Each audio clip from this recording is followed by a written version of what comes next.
webinar this afternoon. My name's Mark Parker.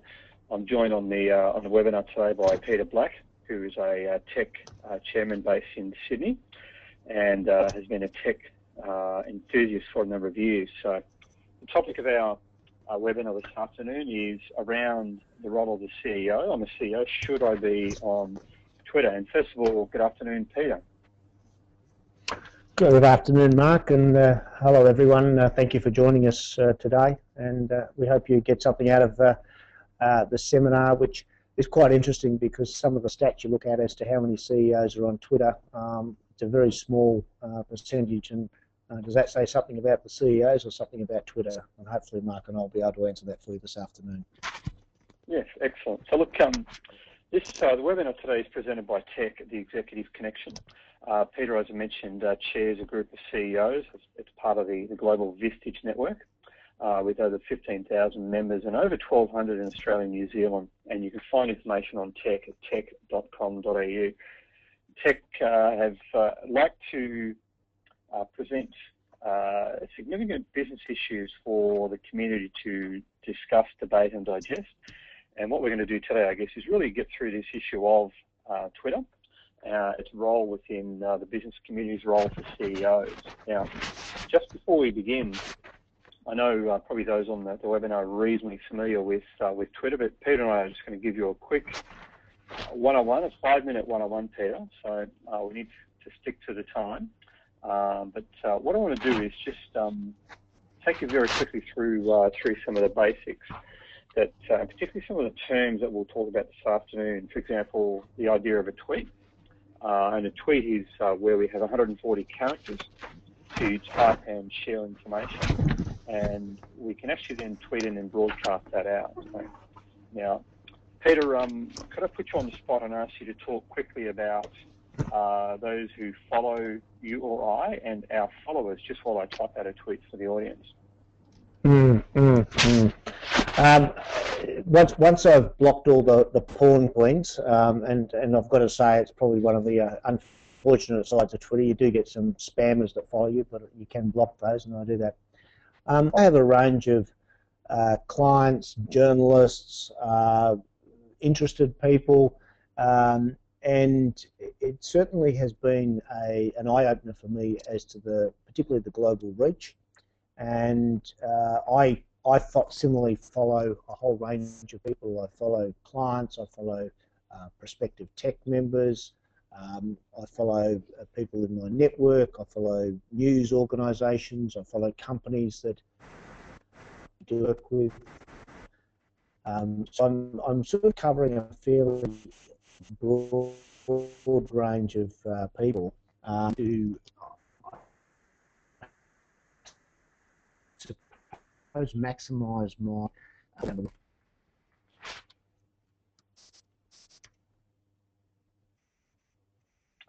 Now, I think Peter, you're just breaking up there a little bit, but that's okay. We'll work behind the scenes on that. So, okay, I'm back on now. Back on that. Oh, good. Those we follow, and as well as people that follow us. So the whole idea behind Twitter, obviously, is that it's an online channel that allows us to find and follow the information published by interesting people, as well as allowing people to find and follow the information that we wish to share with the world. So as you can see here, I've chosen to follow just over 1,200 people, and I've got around 1,000 people following me. And we'll talk a little bit about that as we go through the next half hour or so. Now, the key thing here, obviously, is I've just tweeted out that information, and you can see that I actually included a reference to Peter in my tweet, and I used also this hashtag here, which allows us to aggregate content or information around a topic or a point of interest. So, and again, we'll talk a little about the hashtags as we go through today. So the key thing, obviously, Mark, if you can just go back to that. Sure. One of the aspects that Mark had there was by putting my name in his tweet. That is called a mention, and it means I actually get a track of all my mentions, which shows whoever in the world has put my Twitter name in their tweet. So it's a great way of engaging with different people and knowing when people are talking about me. Yes, very very good point.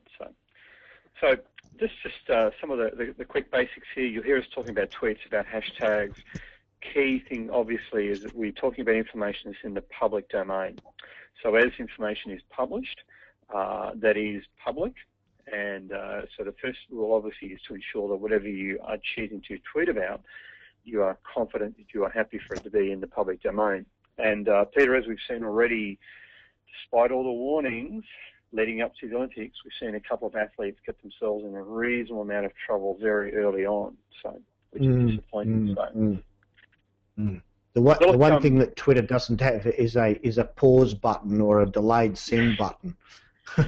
And whilst it is possible to subsequently delete a tweet, that's no good if people have already retweeted it around the world. So it does have to be used with some care. Yes. Now look, Peter, we discussed in our preparation around CEOs and Twitter. You talked about some of the stats. My position is that CEOs often, in relation to Twitter, raise some valid and some not so valid reasons. A couple of those are listed on the screen here. The issue of fear, and I think that's probably more fear of the unknown. Peter, you talk to CEOs and business leaders. What's your feedback? Is it fear of the unknown, or are they're just scared of this bright, shiny new toy?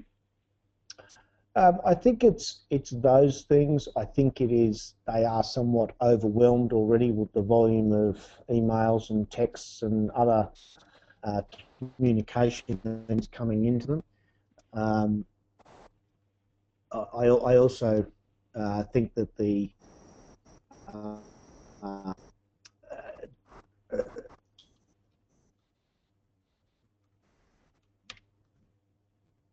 I think I might have just dropped out. I think the other perception is that if I'm on Twitter, I have to be tweeting, and that is not the case. People can just follow if they want to, as well as engage with others. So I think it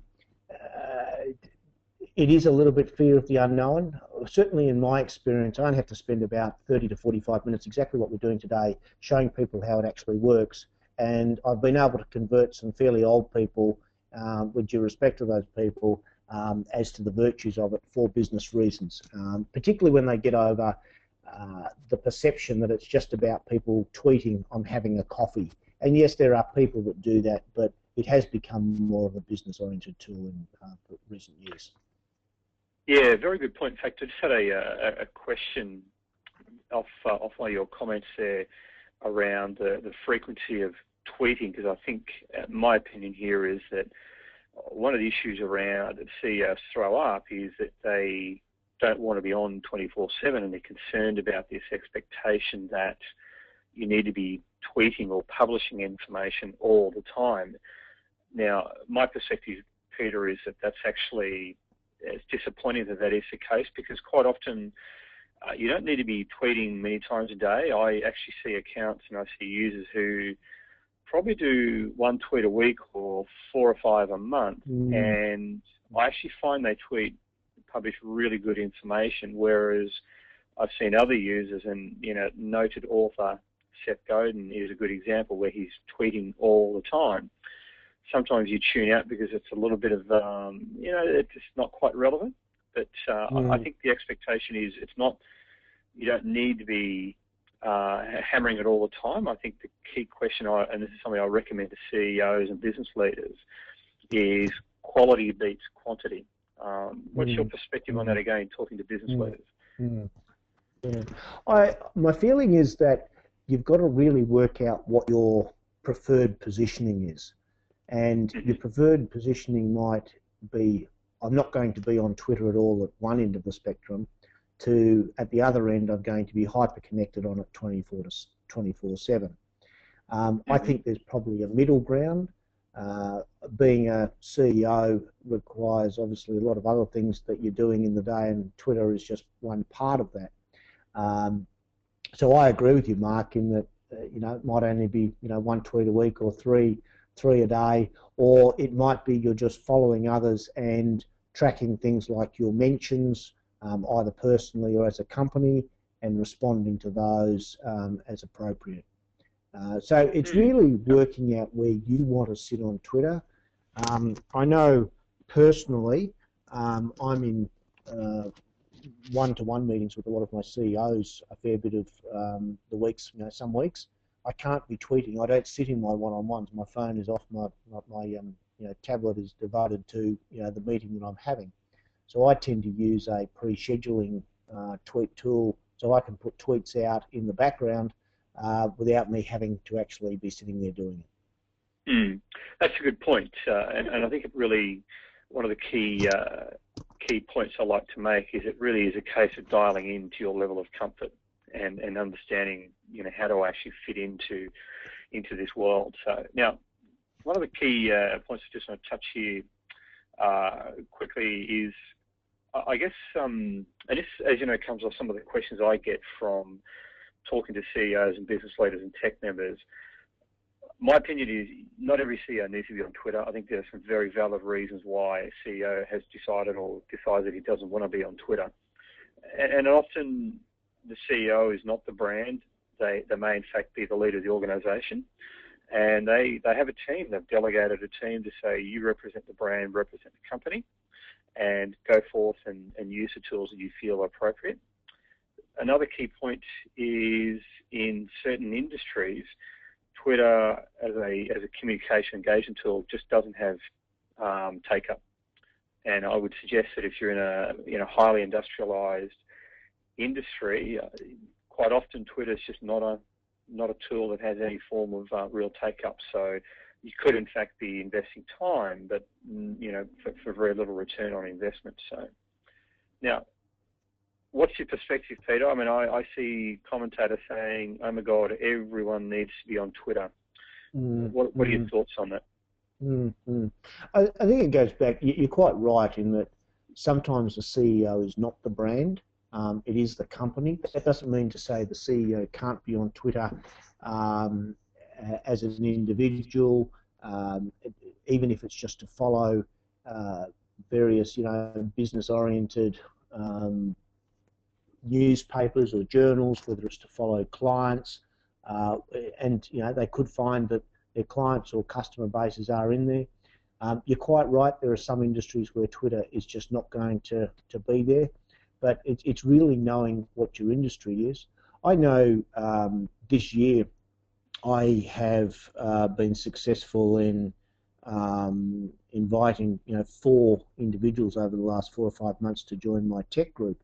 And in every case, Twitter has been an important engagement tool for both of us in that it has allowed me to see if they're on Twitter, see how they think, see how they communicate, but vice versa, they've been able to get a sense of what I do on Twitter.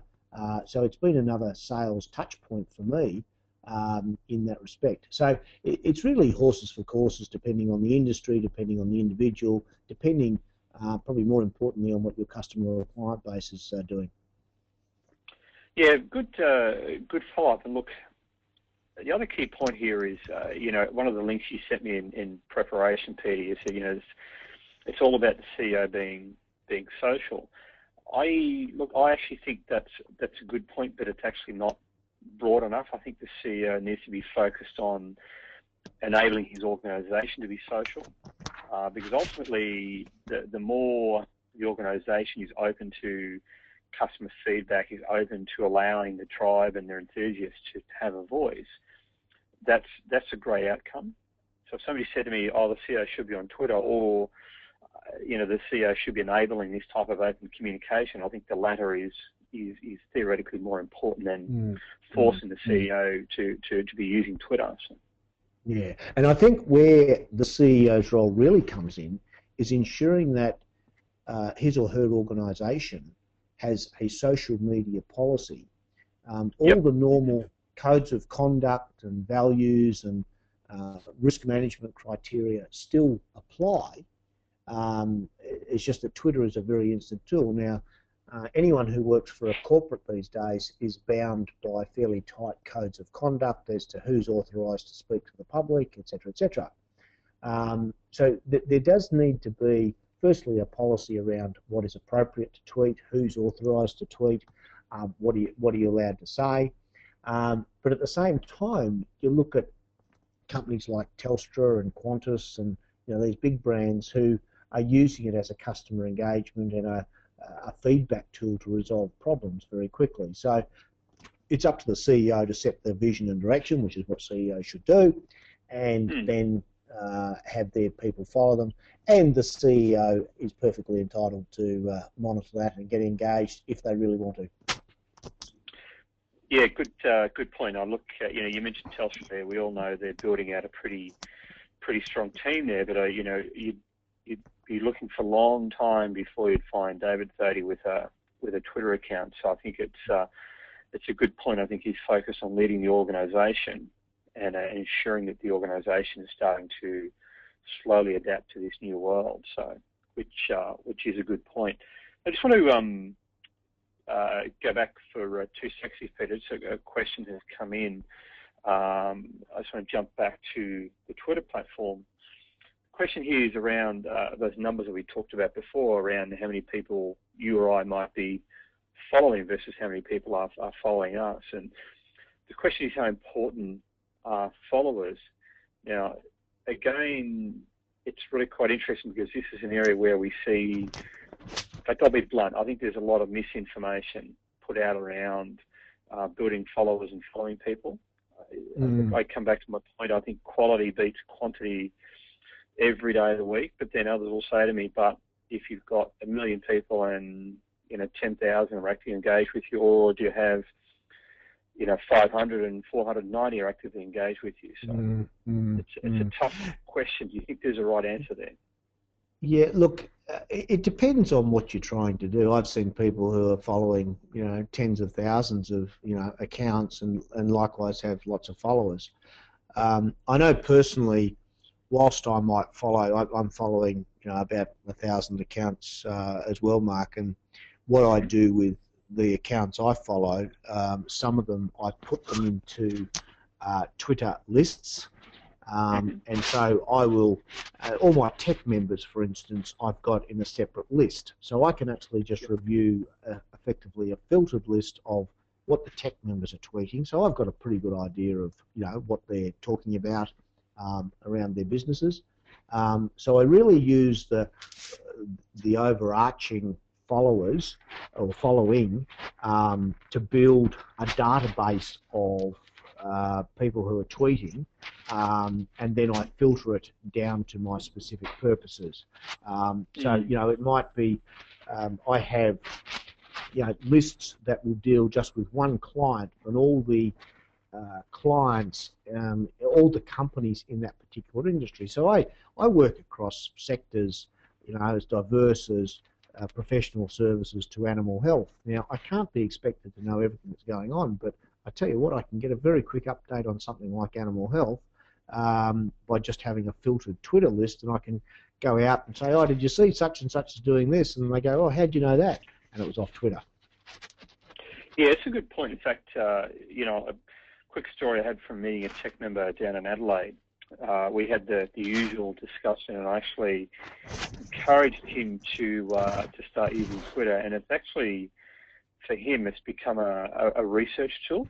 It actually allows him to research his hunches. So when he gets a bit of a gut feeling about something, a product or a service or what's happening in the market, he uses Twitter as a way of going and trying to find sources to validate his thinking as to whether or not he's on track or off track. So, there are some interesting benefits there. So let's touch quickly on this one, Peter, because I know you're a big enthusiast. Some of the key points I think are relevant in this space for CEO. Obviously, a lot of CEOs have a high profile, particularly within certain industries, or they're the public face of the organisation. So this, I think, is where it's really critical that is the situation you find yourself in. Twitter is become a really important engagement tool for you, and I take that a step further. If you're a thought leader in your space, which means that you are looking to establish your credentials as CEO, as a thought leader, again, Twitter is is very important because it actually gives you the ability to communicate that way and also create opportunities for engagement. So what else can you see? And I think the other thing for those of us, you're not here yet, Mark, but for those of us on the other side of 50, it is a way of staying somewhat young and being seen to be young. I remember at my 50th birthday account, my daughters said, "Oh, Dad's the only one that's got a Twitter account in this household." So I immediately felt 40 on my 50th birthday.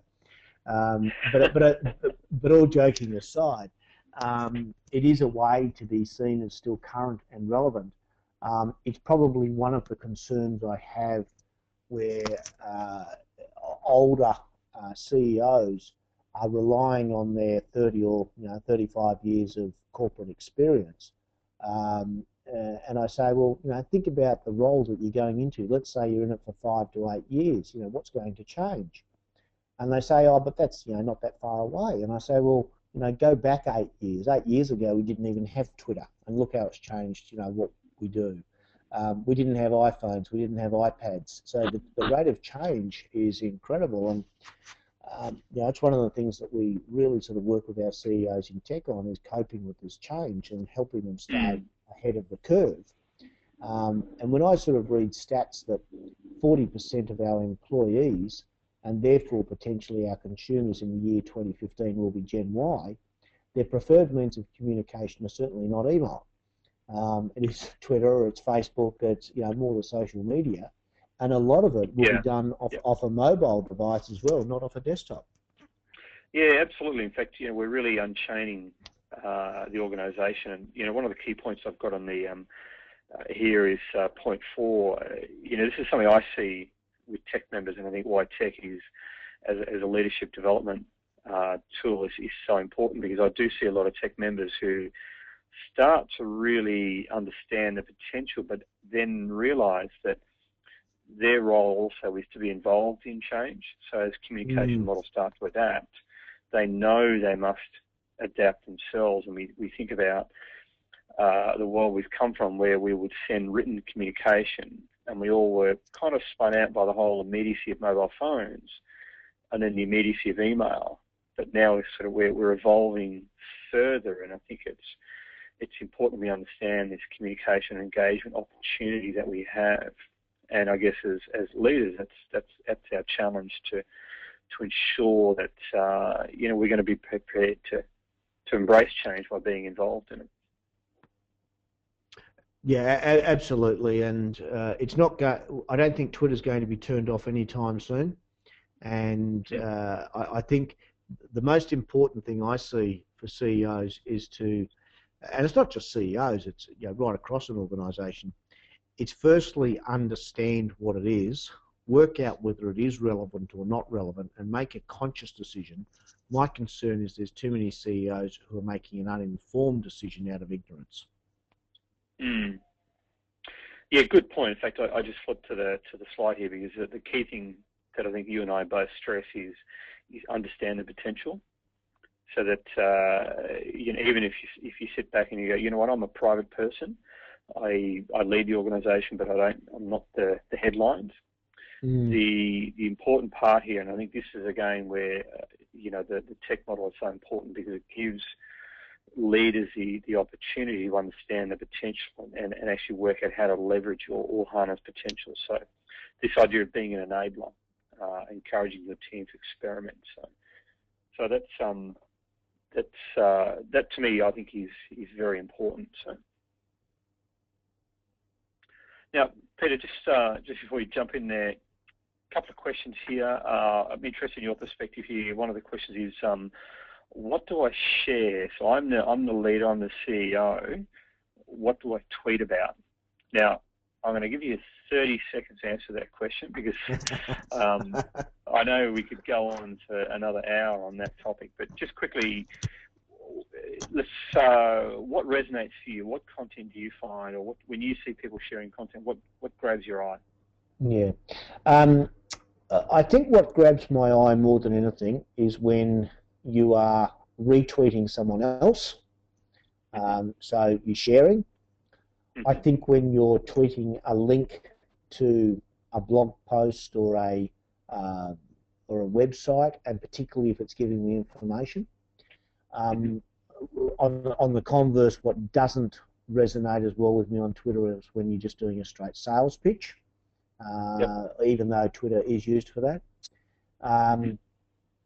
And when I am privileged to see you share a conversation that you're prepared to have publicly, and there are some conversations that you can have quite publicly, and it gives people an insight as to the people in your network and the style of conversation you have.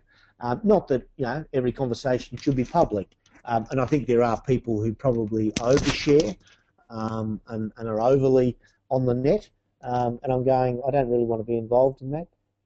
So at the end of the day, I probably want to be informed and engaged is the bottom line. Good point. Good point. And I think it's the key thing, obviously, is that the fact that leaders aren't roadblocks. So it's not they're prepared to learn and be engaged and are looking for opportunities to encourage their organisation to grow and evolve. So here's a really interesting question that has been posed to me. Can someone do this on my behalf? What are your thoughts on this? Yes. And as long as you've set it up, and as long as you've got someone who knows what you're trying to achieve. So I think people can do it on your behalf if they know how you think. So someone like a Julia Gillard or a Kevin Rudd or a Malcolm Turnbull, I know Kevin Rudd both does it himself, and certainly when he was Prime Minister he had a team doing it. Malcolm Turnbull does a lot of it himself, and I think he wants to do it himself. So there is a part where this is an opportunity for you to demonstrate your personality, and someone else may not get that. If you're doing sort of corporate, what I'd call corporate tweeting, in other words, you're linking to a corporate blog or a corporate website article or a white paper, yes, it's most appropriate that others can do it for you. As I said before, you can schedule tweets, and just because something goes out once doesn't mean to say you can't do it again, because people may not have seen the tweet the first time. I think the other thing to remember is that Twitter is something that you don't have to read everything that people tweet out. I tend to sort of dip into it and dip out of it. It's a bit like television. Television has programs on 24/7. Doesn't mean to say you watch all of them. You dip in and you dip out when you want to, and Twitter's a little bit the same. What's probably more important is if there are particular accounts that you want to follow and you have to follow, you've got to have a mechanism to be able to see what they're tweeting about. But very often you can do that. I find if I'm doing a visit to a prospective client or a prospective TEC member, and I know they're on Twitter, I will jump into their Twitter account probably in the half a day before I go out to see them, just to see what their most recent stuff is. But I can go in specifically. I might not have been actually following them on an ongoing basis, but I can actually go in and just get an insight into their thinking. Go back to your question though. Yes, you can have corporate comms or PAs or whatever doing it. I think you can also be involved in it. So a bit of both if you want to. Yeah. Okay. Interesting. Because I want to pull you up on that point. You kind of maybe mistakenly put out there that Julia Gillard has a personality, but let's not go down that road. So, the key thing here, obviously, I tend to think it's a very dangerous road to go down. I think it's better to be done by the individual. Although I do know that in some situations you do need to have a team that's potentially involved. So I think I would urge caution before you would actually necessarily outsource it, because I think when you do that, to your point, you actually start to miss out on the personality, the culture, the humanisation factor. Yeah. Which is where it does become an issue, though. I had an interesting experience a couple of weeks ago.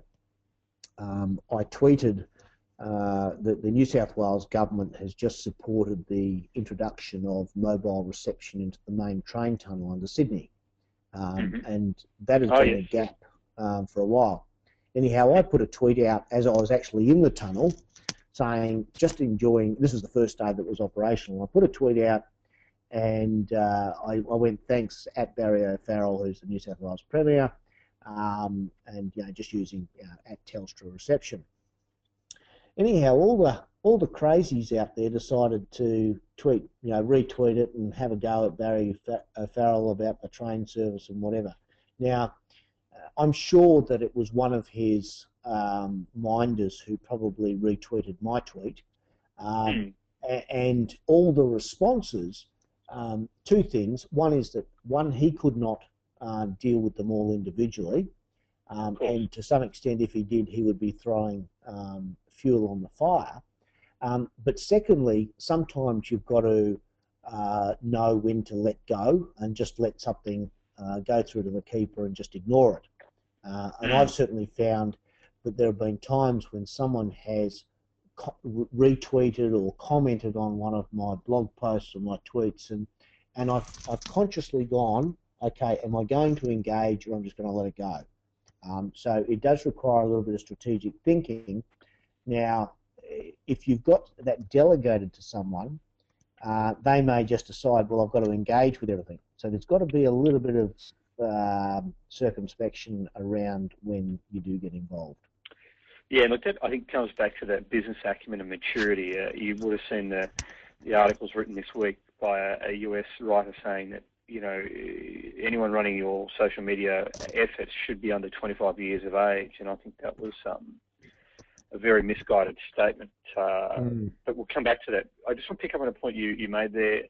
Key thing, obviously, if we go back to fear, what you're talking about there, a big risk factor here is that there are a lot of crazies out there, and a lot of CEOs are concerned that they're going to end up with all the haters coming out and attacking them. So that is valid, but I also think you made a very good point in that sometimes you just need to let it go, and that they'll move on and look for their next target. So the other area where it can be a little tricky is industries like financial services, where you don't want a tweet to be seen as giving financial advice, and it's a little bit hard to put the financial services disclaimer into 140 characters.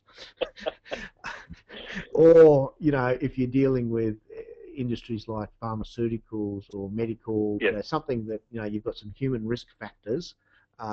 Once again, you've got just being a little careful in those areas.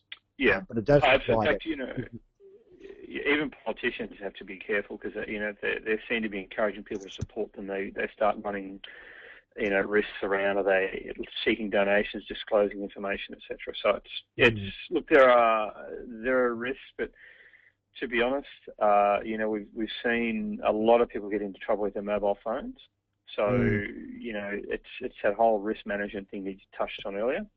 And if I go back to my points here, this is something you and I stress a lot when we talk to both members and other CEOs and leaders. You set guidelines and expectations up front. You touched on this, and I think it's so important to make sure that people don't think it's Wild West, but there are some expectations, there are some guidelines that we all work within. So, and that's where we see leaders, companies be successful. And I think generally it's one of the key reasons why others fail, because they haven't actually done this work up front. So. Yeah. And I'm even starting to see it in things like employment contracts, where it's either a reference to the company's codes of conduct or there's a specific clause around social media. And you will inform yourself of the company's social media policy, which will be adjusted from time to time. So that they're really sort of hitting it up front, as you say, and that there is a clear management. And it's just good risk management, good employment practice as well. Absolutely. Because everyone has different views on what's appropriate.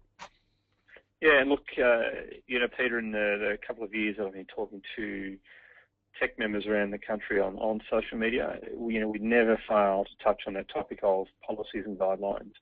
And I think it's a fantastic reflection of that they're thinking about it as members, as leaders, and then ensuring that they've actually got the right mechanisms in place. Just quickly, want to just jump back to another point that comes off a question about your TV comment and the flow of information.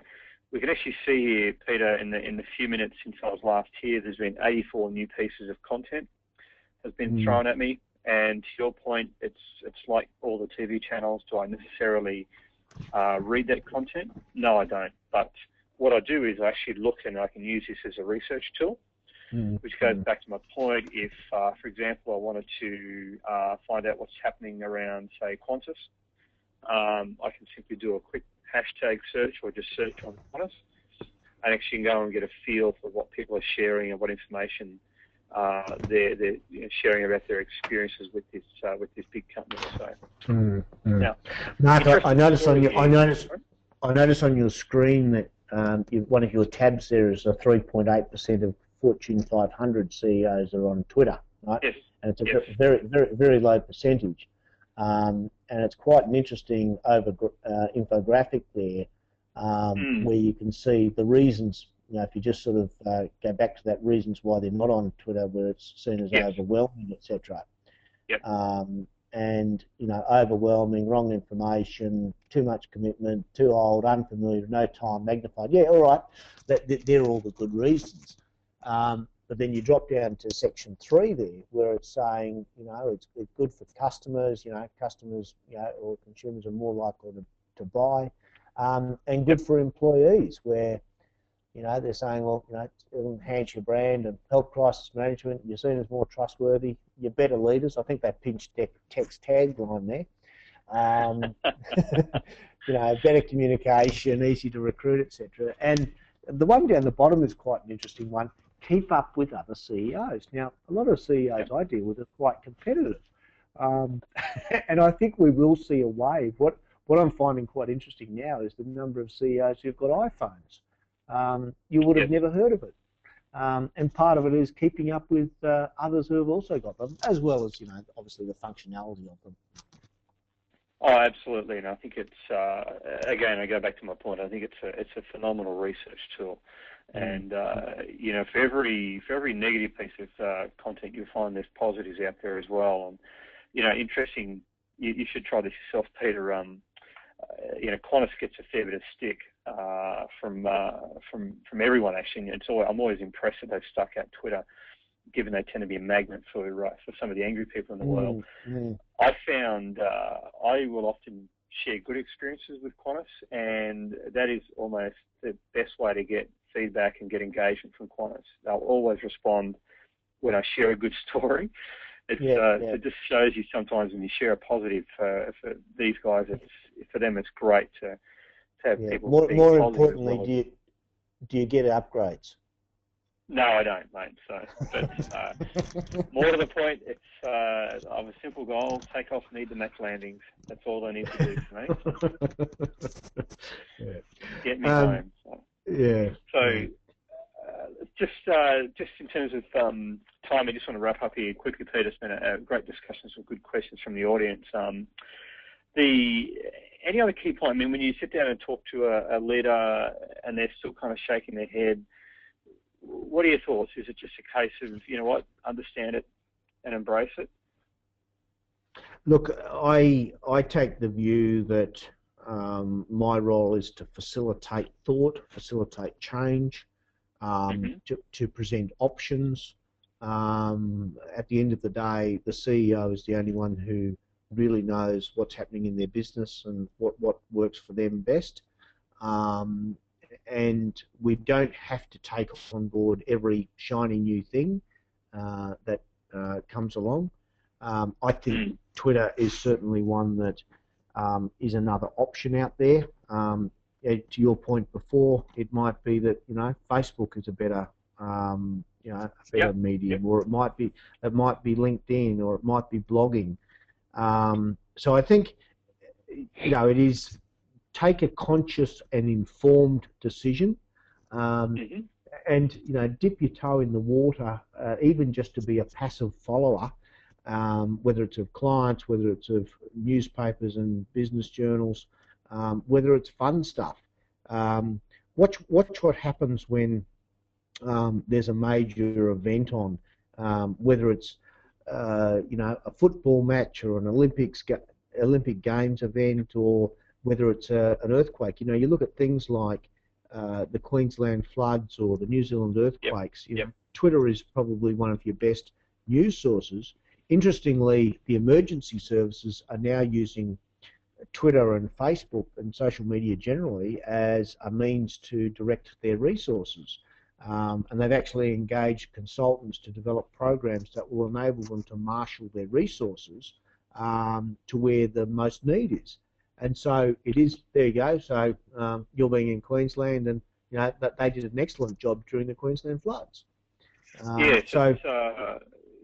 It's a good point. It really does show the evolution of these communication channels, and I think Queensland Police have led the way, and I know New South Wales and Victoria have taken the lead off how what us up north are doing. So yeah. I remember last year I was trying to demonstrate Twitter to someone, and it was at the time that Steve Jobs had just passed away, and Twitter had just gone total overload. Everyone was going to Twitter to tweet out about Steve Jobs and how great he was for Apple and the products that he given, etc. And that was the preferred way that people were communicating globally on a topic, and people felt part of an online, as it was, online grieving community. So it can be that, or it can be really positive events, whether it's opening ceremony of the Olympic Games, or royal weddings, or whatever exactly it might be. Yep. Good point. Now, Peter, it's been a great chat with you this afternoon. As a TEC chairman, your job is to help leaders improve themselves and improve their organisations. And if people want more information on TEC, they can go to the website or even contact you directly. Absolutely. Or ring the TEC office. Or now that they're on Twitter, just tweet me. Exactly. Now, what we will do is we will provide the attendees with a copy of these PowerPoints here, and there'll also be a download where they can replay this webinar, go back and listen to us chewing the fat, so to speak. Again, Peter, it's all about developing leaders and helping leaders become better people and build better organisations. So I've appreciated your time, and it's been a great insight to hear your perspective on how you help CEOs around Sydney. And Mark, thank you. You're one of our most popular speakers on this whole topic of social media, and I know you're in Sydney on Friday talking to one of our briefing lunches, and I'm actually at that one as well, so I look forward to seeing you there. Thank you also to all the attendees today for giving up 45 minutes to learn more. The fact that you've given up that 45 minutes is saying to me that you're probably going to be on Twitter because you're prepared to learn and grow. And if we can help you in any other way, I think you'll find us both online, and only keen to help. Excellent. Thank you, everyone, for attending. I appreciate your time this afternoon, and we will be doing a lot more webinars going forward around some key business topics. And so we look forward to hopefully you joining us. Somebody just thrown a question at me in the last minute. Oh, good. So thank you again, and we hope you have a great